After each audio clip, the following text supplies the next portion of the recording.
Rastafari. Bibliography. Following the 1930 crowning of Rastafari, 1892 to 1975, as Haile Selassie, Power of the Trinity, Emperor of Ethiopia, several street corner preachers in Jamaica, among them Joseph Hibbert, Leonard P. Howell, Robert Hines, Archibald Dunkley, and Paul Earlington, began asserting that Selassie was a divine personage or the reincarnated Christ.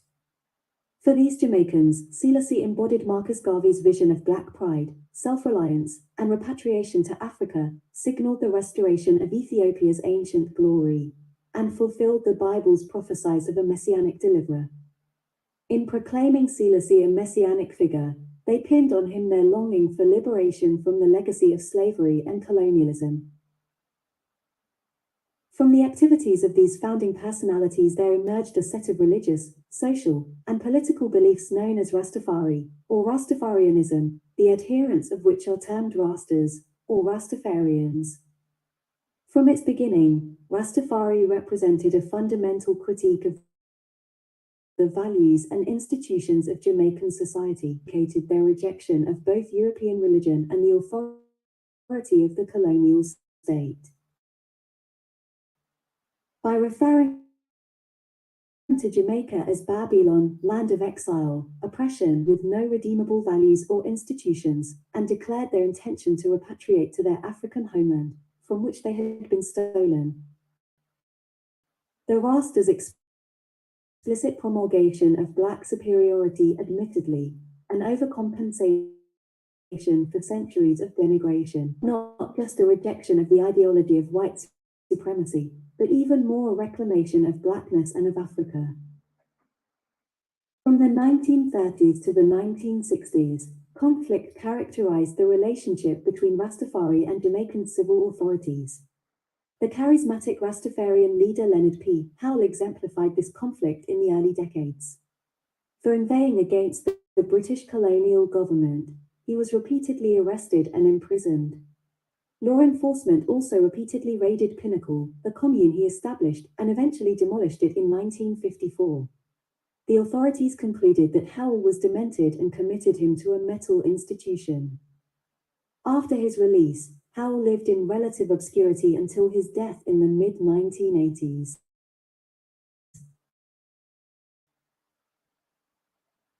The Youth Black Faith, HYBF, had emerged as the avant-garde of the Rastafari movement. These young Rastas were even more radical than their elders. They elevated the smoking of ganja, marijuana, to a personal and communal ritual, which they believed aided them in the discovery of their spiritual and cultural identity by breaking through the mental confines imposed by Babylon. They adopted the dreadlocks hairstyle to accentuate their African favoring fine, straight hair.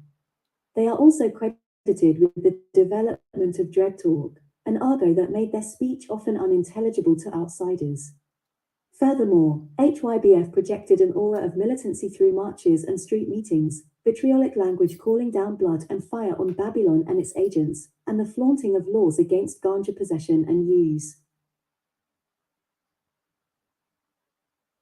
For their marijuana use, dreadlocks hairstyle of the agents of social control and public opinion, they suffered frequent arrests on drug charges, scapegoating that saw them blamed for a range of criminal activities, and characterizations in the media as lazy, demented, and disposed to violence. When a few weapons were found in the compound of Claudius Henry, a Rastafarian elder, and when his son was implicated in an alleged plot against the Jamaican government, the repression escalated into indiscriminate harassment, arrests, and forced cutting of the locks of Rastas. Though a 1960 study Smith, Roy Augier, and Rex Nettleford effectively debunked myths about the mental deficiency, laziness, and criminality of Rastas, negative views of Rastafari persisted. These prejudices reached a boiling point in 1963, when an attempt to keep Rastas out escalated into a virtual riot in which several people were killed. When the government found evidence of the endemic criminality of a West Kingston slum in the mid-1960s, Rastas again took the rap. In an attempt to deal with what it considered entrenched Rastafarian criminality, the government bulldozed the entire shanty town where Rastas and others had constructed shacks on an urban dump. Though a negative perception of Rastafari persisted among many in Jamaican society after 1960, the Smith, Augia, and Nettleford study helped to influence Jamaica's political leadership to adopt a less confrontational approach to the Rastafarian phenomenon. In 1961, Norman Manley's People National Party (PNP) government appear to determine which African countries would be willing to receive Jamaicans desiring to return to the continent of their ancestors.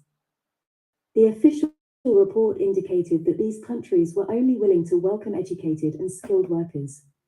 The Rastas of the delegation issued their own report, however, painting a picture of African countries waiting to receive their diasporic children with open arms.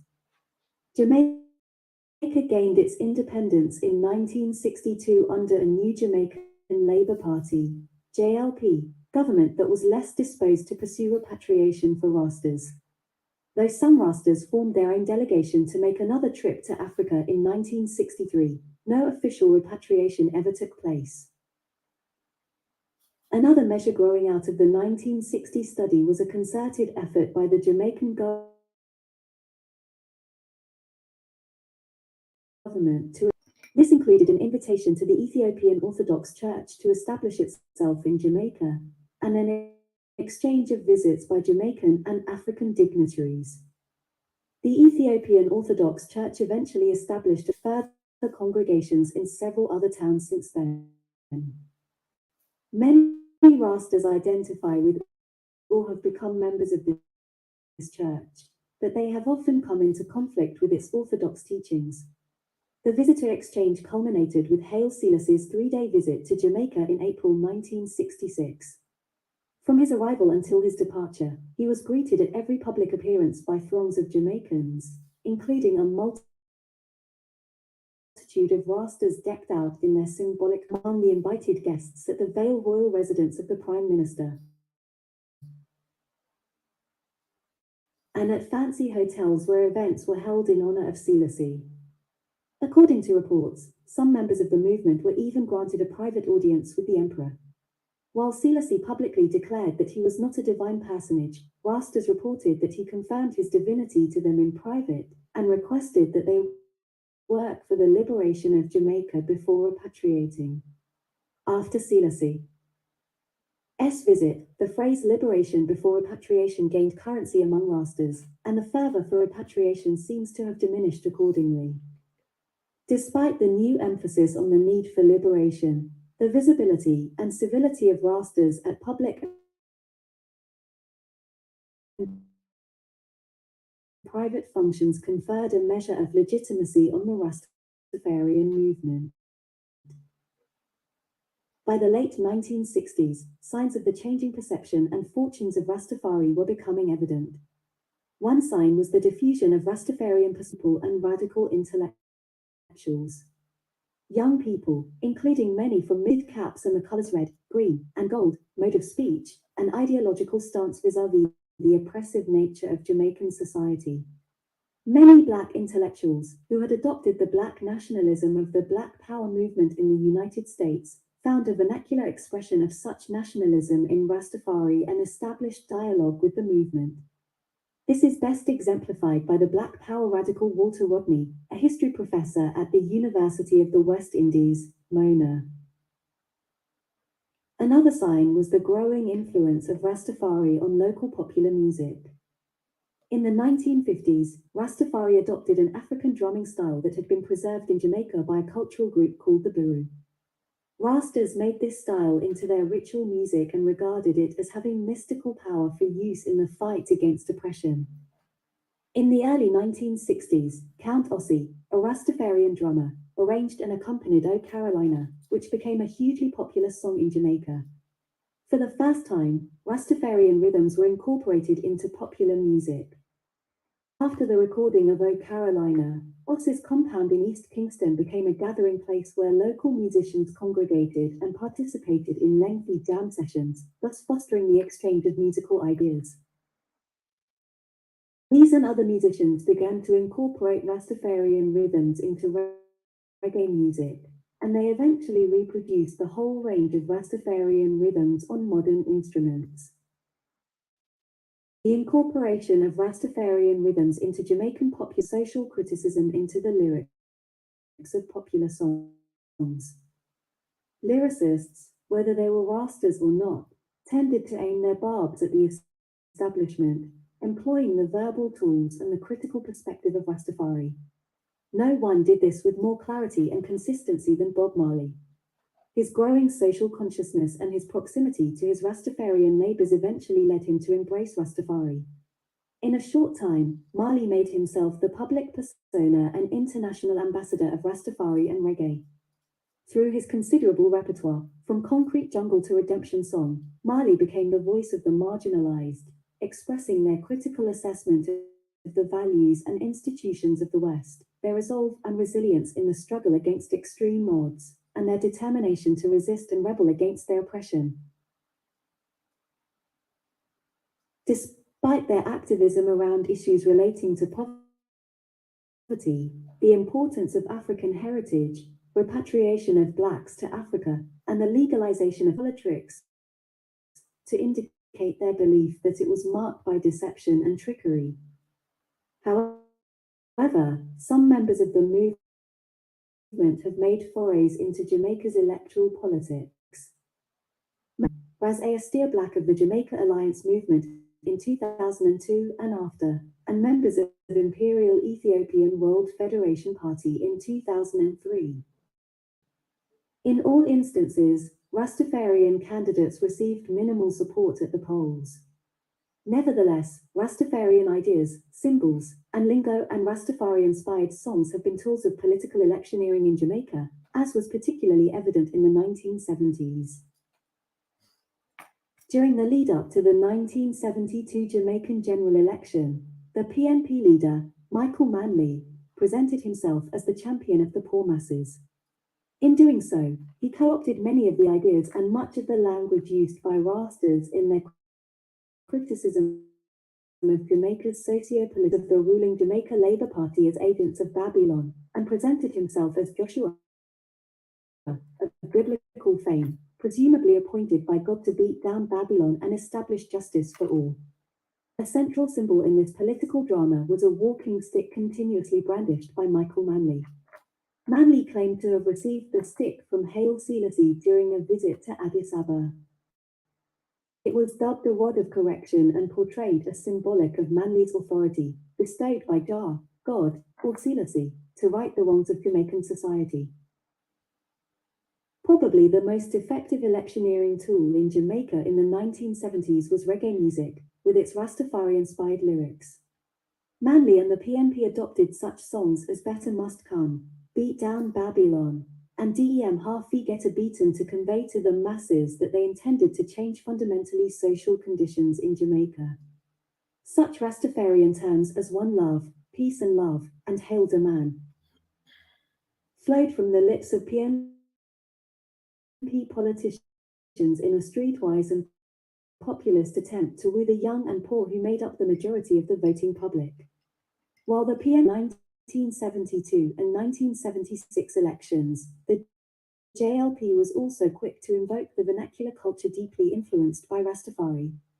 Its campaigners made liberal use of reggae songs, and its leaders, such as Hugh Shearer and Edward Seager, gave speeches that were laced with Rastafari-inspired street lingo. By the 1980 election, which was won by the JLP, the overt use of Rastafarian references and language was clearly on the wane in political campaigning.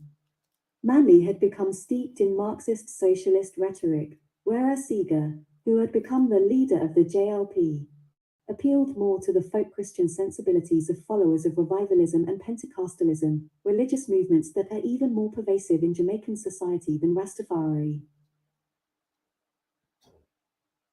Seager had been a promoter of Jamaican folk culture since the 1960s, had done ethnographic research on revivalism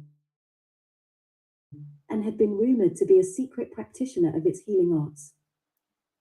Though politicians may have been self-serving when they co-opted Rastafarian lingo and symbolism as electioneering tools, they unwittingly bestowed legitimacy on both.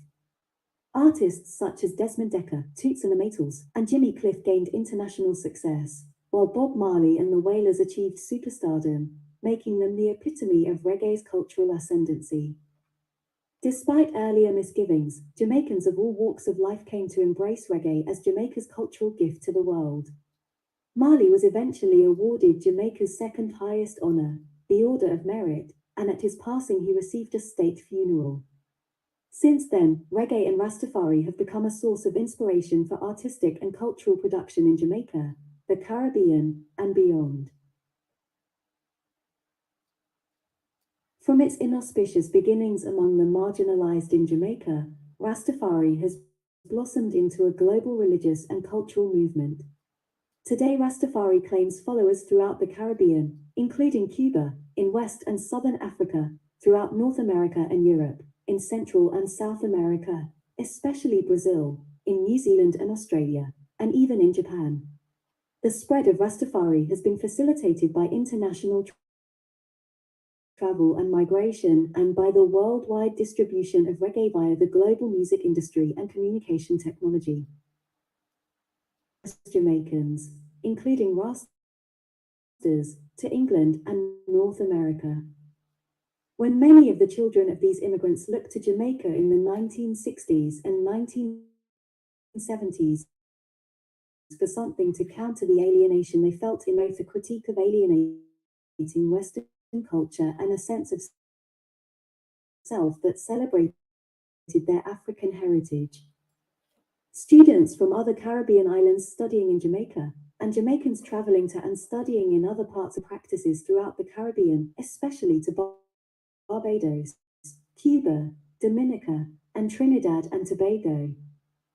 Over the years, Rastas have traveled far and wide throughout the world, taking their message with the dispersal of the Rastafarian message.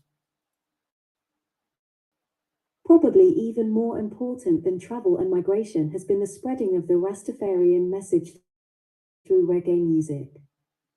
Through the global marketing of reggae and the ubiquity of modern communication technology, even people who have never seen a Rasta in the flesh have come in contact with the message of Rastafari and have found resonances with their own experiences and aspirations in the music. Thus, we find reggae and Rastafari inspiring the struggles of people around the world, the Maoris of New Zealand, the Aborigines of Australia, the Punjabis in India, Native Americans, and the Palestinians. The earliest studies on Rastafari tended to focus on its rejection of Jamaica, its call for repatriation, and its deification of Haile Selassie. Using a label commonly applied to new religious movements in colonial or former colonial societies, these studies identified Rastafari as an example of messianic millennialism. Simpson 1955, Barrett 1977, Kitzinger 1969. The next wave of studies tended to highlight the political dimensions and revolutionary potential of Rastafari and hence saw Rastafari as a call for social change in Jamaica. Nettleford 1970, Owens 1976. The third wave was more serious about taking an ethnographic approach and about exploring the character of the Rastafari movement. These scholars describe the contours of the movement, highlighting its cultural, social, and spiritual in 78. Into the 21st century, the output is almost too varied for categorization. The spread of Rastafari and its growing globalization have led to mutations and transformations. Most academic studies have built upon the second and third waves mentioned above.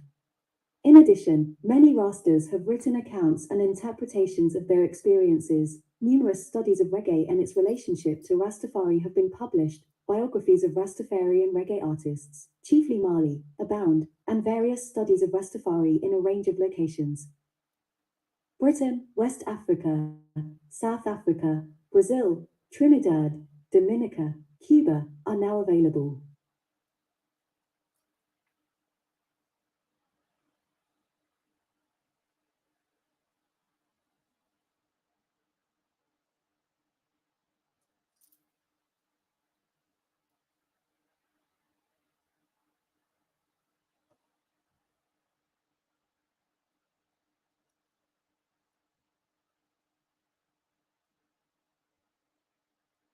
Rastafarian, an adherent of a religious and philosophical movement originating in Jamaica in the 1920s that accepts the Ethiopian Emperor Haile Selassie, Rastafari Makanen, 1892 to 1975, as its religious leader and god, who will return the members of the black community who are living in exile to Africa.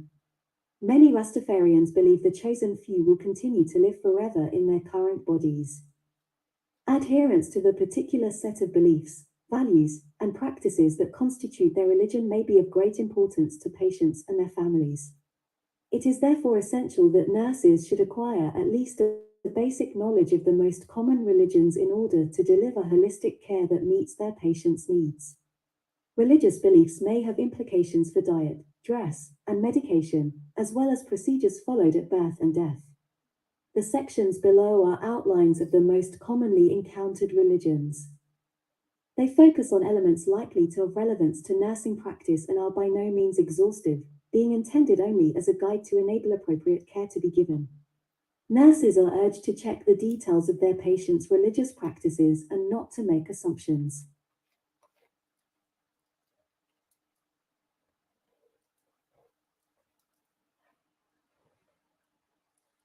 Roman Catholics recognize the Pope, based in the Vatican City State within Rome, as the successor to St. Peter, whom Christ appointed as the first head of his church. Like other Christians, they regard certain rituals, the sacraments, as having special significance, being visible signs of inner grace. Catholics accept 7 sacraments: baptism, confirmation, reconciliation, confession and penance, the Eucharist, or Holy Communion, receiving consecrated bread and wine, marriage, holy orders, joining the priesthood, and anointing the sick, formerly known as extreme unction or the last rites. Catholics are encouraged to attend an act of worship, Mass, at least once a week, during which participants may receive the Eucharist having made confession. They are under an obligation to do this once a year, during the Easter season. Catholics are usually expected to fast before receiving Holy Communion, but this may be waived for those who are ill. There is no objection to taking any kind of medicine before communion. Catholics may take great comfort from the support of a priest and often wish to make confession or be anointed before an operation. Fridays are traditionally regarded as fasting days, on which no meat is eaten.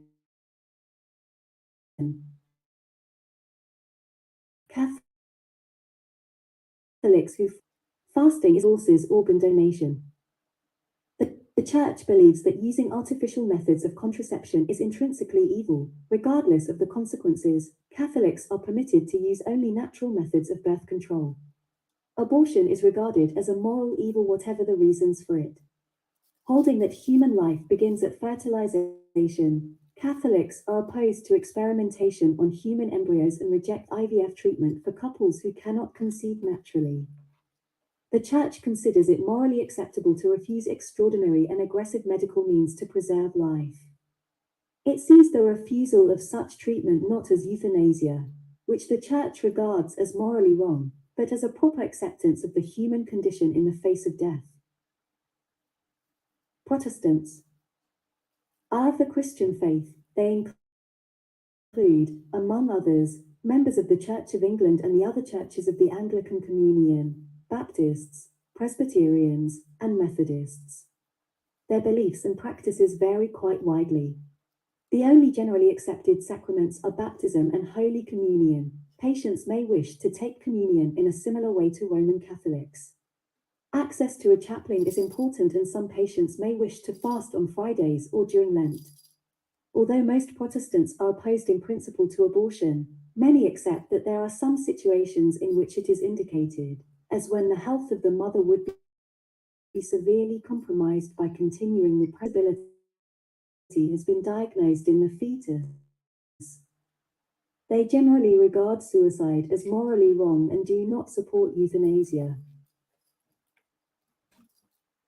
Quakers, also known as the Religious Society of Friends, believe that there is something of God in everybody and that each human being is of unique worth. Most Quakers regard themselves as Christians, others see themselves as agnostic or profess the sacraments, have no formal creeds or ceremonies, and refuse to take oaths. There is no clergy, as Quakers feel that all believers can minister to one another. Quaker services may include readings and periods of silence. Quakers are divided as to whether animal experimentation should be allowed for medical research. They regard abortion as a matter of individual conscience. Jehovah's Witnesses are members of a Christian-based religious movement with an evangelistic approach. They refuse blood transfusions, including autologous transfusions in which a person's own blood is stored for later use in a medical procedure. As a result of this approach, children and young people under the age of 16 years who require a blood transfusion may need protection under the legal system. Jehovah's Witnesses refuse military service and are discouraged from voting in elections. Abortion is regarded as murder, and IVF treatment is unacceptable as it involves the destruction of some embryos. Smoking, drinking alcohol, chewing betel nut, and taking other drugs for pleasure are not acceptable. Adherents are not strictly vegetarian but will only eat meat occasionally. They believe that God's intervention at the end of the world is imminent and may become upset at the prospect of dying before this event. Christian Scientists do not rely on conventional medicine but hold that illness and injury can be healed through prayer. The Church respects the work of the medical profession and does not forbid the use of medicine by its members, but many Christian Scientists prefer to rely on prayer. Those who choose to undergo medical treatment for a specific problem normally give up Christian Science treatment for the period of treatment. This is because one treatment approaches healing from a material and the other from a spiritual perspective, and the approaches are considered to be incompatible. Christian Scientists accept the use of material aids, such as lenses for vision correction, splints for broken bones, and dental services. Mormons are members of a sect, the Church of Jesus Christ of the Latter-day Saints, who follow a non-traditional pattern of Christianity. They have no clergy and reject infant baptism. Mormons prefer to bury their dead rather than cremate them. They oppose abortion, the consumption of tobacco, alcohol, tea, coffee, and the use of illicit drugs, and are primarily vegetarian. They fast each month, on the first Sunday, by going without food and drink for 2 consecutive meals. Some Mormons wear a sacred undergarment, which is only removed for hygiene and medical treatments and must be treated with great respect. Islam, whose prophet is Muhammad. The most important Muslim practices are the 5 pillars of Islam, which are incumbent on all Muslims. They are Shahadah, reciting the Muslim profession of faith; Salat, reciting ritual prayers 5 times each day; facing towards Mecca; Zakat, paying alms to help the poor and the needy; Saum, fasting during the month of Ramadan; Hajj, a pilgrimage to Mecca that must be made at least once in a Muslim's lifetime. A copy of the Quran should be available for Muslim patients. They may use a mat to pray and will need to know the direction of east so that they can pray towards Mecca.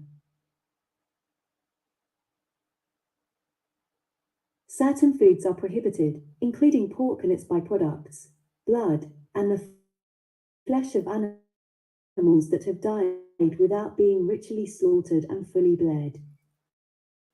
Although Muslims fast during other times of the year, Ramadan is able-bodied adult Muslim. The rules for fasting and praying may be relaxed for ill people, the elderly, pregnant or breastfeeding women, and those with certain medical conditions, such as diabetes.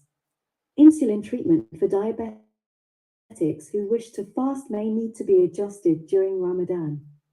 Forbidden food and medicines are termed haram. Acceptable foods and medicines are patients find that they have been prescribed life-saving but haram medications. These may contain pork products, such as gelatin. Alcohol is forbidden. Circumcision is not compulsory in Islam, but it is an important ritual aimed at improving cleanliness. It is therefore strongly encouraged. Suicide and euthanasia are explicitly forbidden. Muslims regard abortion as wrong and forbidden but may allow it if continuing the pregnancy would put the mother's life in real danger. Niqab refers to the piece of cloth that is worn by Muslim women to cover the face. Women who wear it usually also cover their hands. Some Muslim women wear full body except their face and hands. Some believe that only their hair and or their cleavage should be covered, while others do not observe any special dress rules. Many Muslims consider that it is not permitted to touch an adult person of the opposite sex other than one's spouse. This means that some Muslim women may refuse to be examined by a male member of the medical staff, especially if no other females are present. Muslims treat the body is cleaned, scented, and covered with a clean cloth for burial, which should be performed by Muslims as soon as possible after death. Cremation is forbidden. Wherever possible, burial should take place within 24 hours of death. There is one God, who appointed the Jews to be his chosen people in order to set an example of holiness and ethical behavior to the world. Orthodox Jews require strictly kosher food, i.e. food prepared according to Jewish dietary laws. Some hospitals provide both a regular kosher and a strictly kosher diet. It must be served in the original container, unopened if possible, so that the patient can see the hechshir, seal of reliability. Pork and shellfish are forbidden, as is any food that has come into contact with prohibited food or the utensils used to cook or serve prohibited food. All meat must be killed in the approved way, shechita. And meat and milk must not be consumed at the same meal. Meat must not be served in a cream sauce or milky drink served after a meat meal. If Jewish patients are fasting, food needs to be available before sunrise and after sunset. The pork restriction may have implications for diabetes management. Non-porcine insulin will be required. Orthodox Jewish men always wear a skull cap, a kippah or yarmulke. Every week religious Jews observe the Sabbath, or Shabbat, which lasts from sunset on Friday to sunset on Saturday, and keep its laws and customs. Male patients will need to pray. Orthodox patients are forbidden to use or touch electrical appliances, such as light switches, or to carry anything during Shabbat.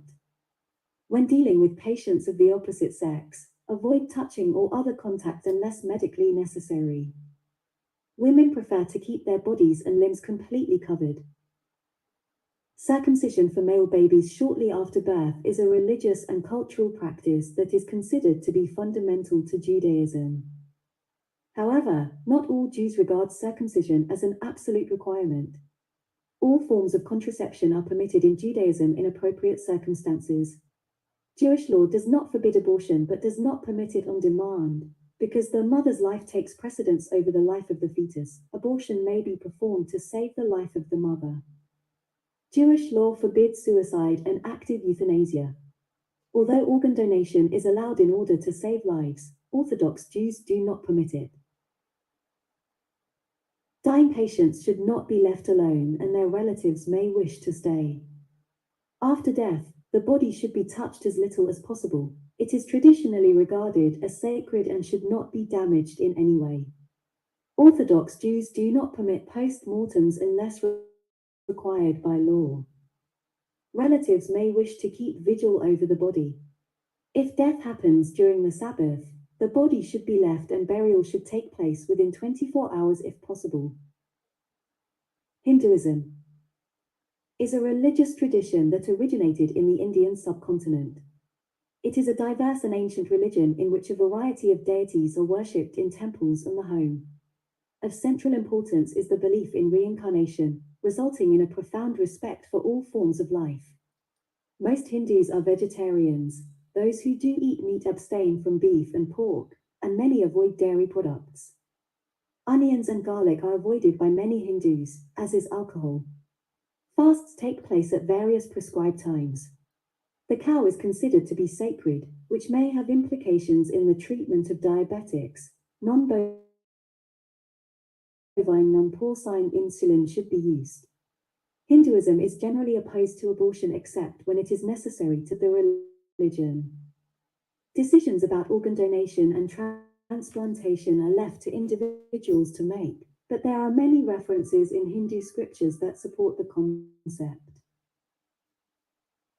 Sikhs believe that God is one, the ultimate and eternal guru who provides enlightenment and understanding for the disciple who sets his or her heart on finding him and serving him. Male Sikhs are distinguished by their adoption of the 5Ks, kesh, uncut hair, kanha, the comb that is used to keep hair clean, kara, a metal bangle, kaka, knee-length underwear, kirpan, a dagger. There are no strict dietary requirements, but many Sikhs are vegetarians or avoid beef. Those who eat meat should not eat halal meat, meat killed according to Muslim law.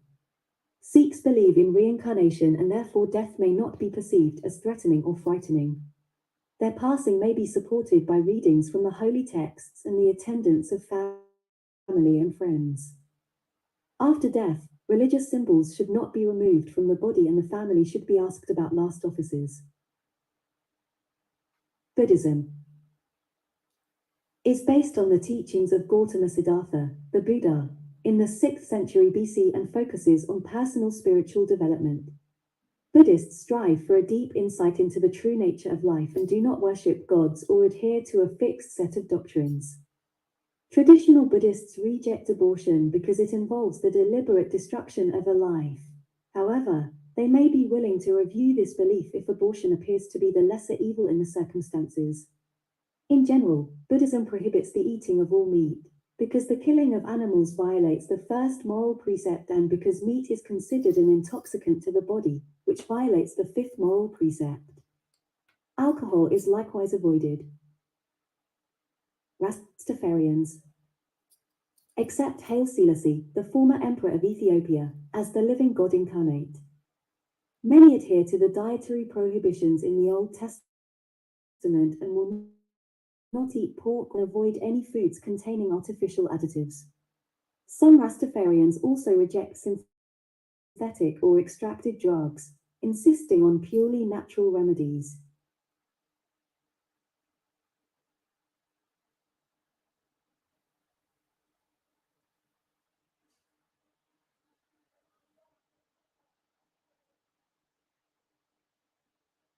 A Dictionary of Nursing. Rastafari. Use two mid Rastafarians. Ethnonyms: dreadlocks, dreads, knotty dread, Rastafari, rastas. Orientation. Identification. Rastafarianism is a black nationalist religious movement, founded in Jamaica, which affirms that the late emperor of Ethiopia, Haile Selassie, in that like the children of Israel, all people of African descent in Jamaica and throughout the Americas live in enforced exile. Repatriation to the ancestral home will bring redemption and freedom from the system of white oppression, which Rastafari identify as Babylon. The majority of Rastas are highly visible owing to their matted hair, or dreadlocks, which they hold to be sacred and which they sometimes cover under woolen caps colored red, gold, and green, representing blood, gold, and land. They regard the herb ganja, cannabis sativa, as a special gift of God first found on the grave of King Solomon, and smoke it as part of their sacred ritual discussion, using a hookah, or chalice. Location. Although it maintains its highest concentration of adherents in Jamaica, Rastafarianism has spread to all islands of the Caribbean and to black populations throughout the hemisphere and in Europe. Rastafarians are also found in many African countries, including South Africa, and in Australia and New Zealand. It would appear, however, that the belief in Haile Selassie is not as pronounced in countries outside Jamaica, although the focus on an African identity remains. Demography. There are no reliable estimates of the number of Rastafarians in Jamaica or elsewhere. Official Jamaican censuses so far do not recognize Rastafari as a legitimate religion. Even if they did, However, the results would still be uncertain, owing to Rastafari hostility toward cooperation with Babylon. Nevertheless, rough estimates put adherents in Jamaica at between 70,000 and 100,000, or 3% to 4% of the population. Linguistic affiliation. Dread talk, an argot of neologisms, homonyms, and inversions, is used to express certain basic philosophical concepts, the most prominent example being the use of the pronomial I to express oneness and divine immanence. History and cultural relations. Relations. The Rastafari movement began shortly after the coronation, in November 1930, of Ras, Prince Tafari Makanen as Emperor Haile Selassie. Claiming descent from King Solomon of Jerusalem and the Queen of Sheba, Selassie took the imperial titles King of Kings, Lord of Lords, Conquering Lion of the tribe of Judah, which a few Jamaicans saw as proof that the Messiah had returned to redeem the black race. The new doctrine, however, has to be understood against the background of Garveyism, which focused on a positive black self-image and black ethnicity and thus predisposed early adherents to interpret the coronation event the way they did. The doctrine appealed mainly to Jamaica's urban poor, the rural migrants, and the unemployed living in the slums of Kingston. Relations with the state, which were at all times generally bad, Rastafarians were subject to arbitrary victimization and harassment. Reached their lowest ebb in 1960, when Claudius Henry and a small group of his followers were cited for treason. Out of that crisis came a study by a team of university scholars and an unofficial government mission to investigate the possibility of migrations to several African countries. Both activities contributed to a more positive evaluation of the Rastafari. A state visit by Emperor Haile Selassie himself in 1966 also served to enhance the legitimacy of the movement. By the end of the 1960s, nearly all the major popular artists were dreadlocks, and by 1975 the majority of urban youths and a growing section of the middle classes were either adherents or sympathizers. During this period, reggae artists became, through their recordings and tours, the main missionaries of the Rastafari movement in other parts of the Caribbean and Europe, particularly the United Kingdom, where the cult provided the descendants of immigrants from the Caribbean with a sense of black identity. Socio-political organization. Organizational structure. As a whole, Rastafarianism is an acephalous religious movement, resistant to centralization and control. Most dreadlocks belong to the House of Nyabingi, a quasi-group led by elders whose status derives from a combination of age, experience in the faith, and oral skills. The affairs of the house are run democratically, and all, including elders, are subject to the challenge of every dread. Other dreadlocks belong to one of two groups organized around a charismatic leader, the 12 Tribes of Israel, led by Prophet Gad, and the Ethiopia Africa Black International Congress, or Bobo, led by Prince Emmanuel. The Bobo are the only Rastafarians who physically separate themselves by living in a commune. They also distinguish themselves from other dreadlocks by wearing a white or black turban. Political organization. Rastafarians eschew involvement in local politics, although since the mid-1960s there have been isolated examples of individual Rastafarians who have sought to mobilize a Rastafari vote in Jamaica, the better, so they argue, to bring about repatriation. On a number of Caribbean islands, however, Rastafarians have identified with political movements against the established political order. Rastafarians are proud of the tradition of resistance that has attended the rise and spread of their movement. In their view, resistance is the continuation of struggles against slavery.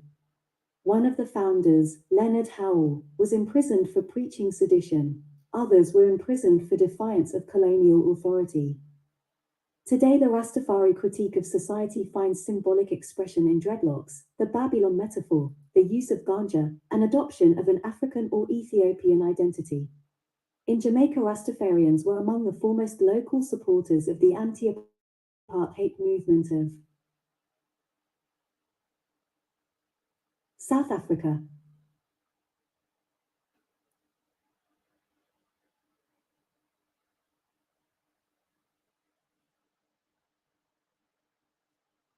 Give thanks, give thanks, give thanks and praise. Give thanks and praise. Yeah, man, I must say salute, complete respect with power to the Warwick LTV platform. Yeah, man, salute, my Lord. And again, salute to Ezzy and Ellie family passing through. Gratitude. Again, we just share basic information in an effort to bring, our common folk, the people where the politicians would call peasants. For us, it's neither here nor there. We just share the information, we just shine light on the information to maintain the codes where we choose to adopt. We just bring our information and our truth with our clarity forward.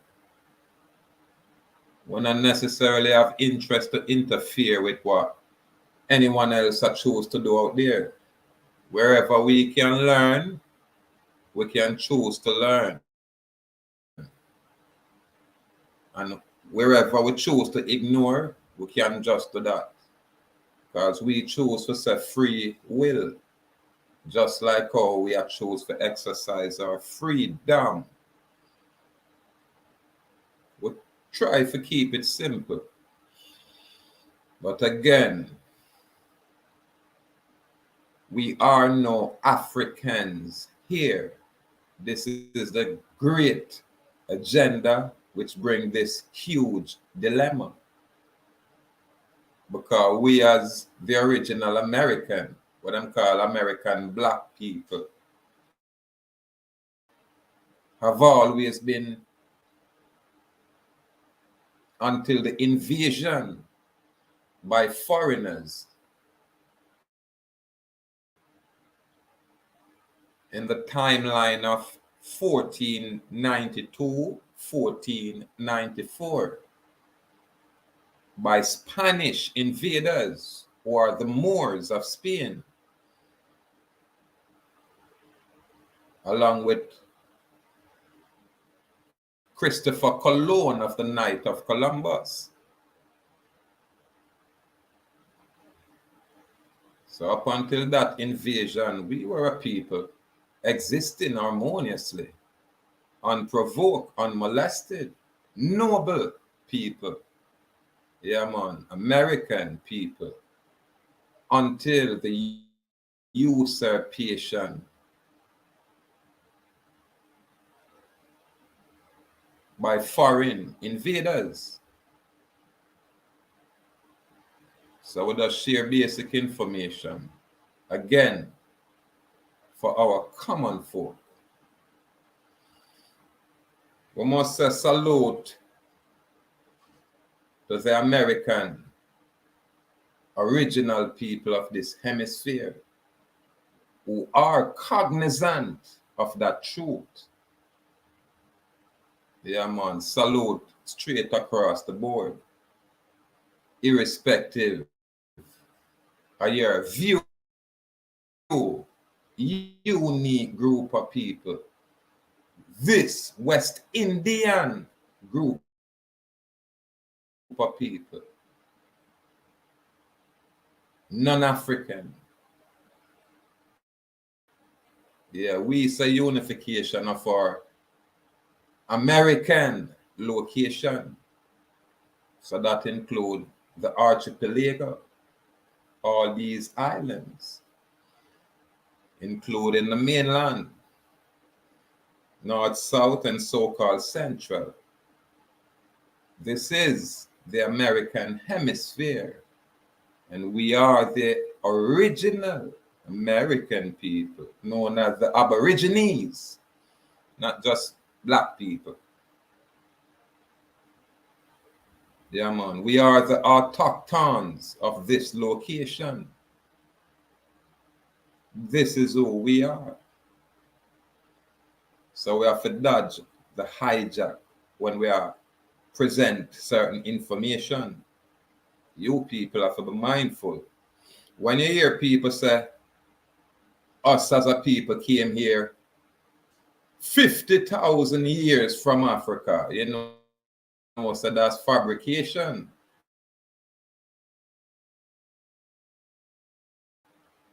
We have been here since time immemorial.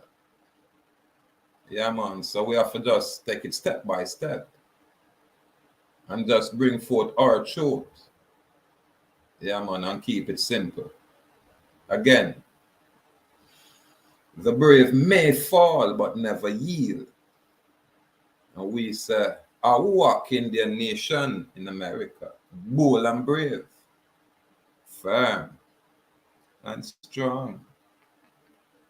Freedom, free dominion,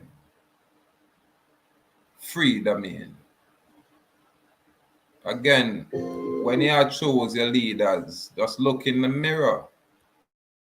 When you choose to find your God, just look in the mirror. Just look in the mirror.